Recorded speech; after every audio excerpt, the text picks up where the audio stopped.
আজি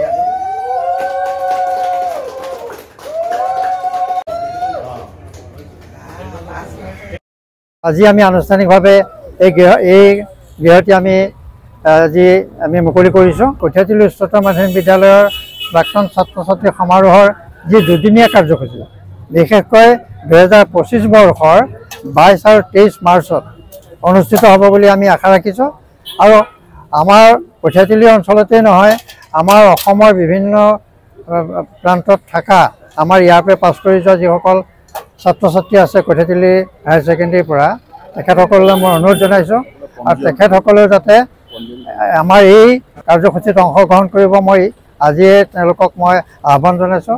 আৰু ইতিমধ্যে আমাৰ আজি প্ৰায় 2 মাহমানৰ আগৰ পৰা আমাৰ কঠীয়াতলী উচ্চতৰ মাধ্যমিক বিদ্যালয়ৰ প্ৰাক্তন ছাত্ৰ ছাত্ৰীসকলৰ পঞ্জীয়নৰ ব্যৱস্থা এটা কৰিছোঁ। এই পঞ্জীয়নৰ ব্যৱস্থাটো আজিৰ পৰা তেওঁলোকে আমাৰ এই ফোন নম্বৰ দিয়া আছে, এই ফোন নম্বৰতে তেওঁলোকে যোগাযোগ কৰি তেওঁলোকে সম্পাদক ভোগেশ্বৰ বৰুৱা আছে আৰু কাৰ্যালয়ৰ সম্পাদক আছে আৰু এনেকৈ আমাৰ বিভিন্ন ধৰণৰ যিসকল আমাৰ যোগাযোগকাৰী আছে তেখেতসকলক ইয়াতে পাবই। গতিকে তেখেতসকলৰ জৰিয়তে যাতে প্ৰাক্তন ছাত্ৰ ছাত্ৰীসকলে তেওঁলোকৰ পঞ্জীয়ন কৰে আৰু তেওঁলোকৰ কাৰণে আমি এটা বিশেষ অনুষ্ঠানৰ ব্যৱস্থাও কৰিছোঁ।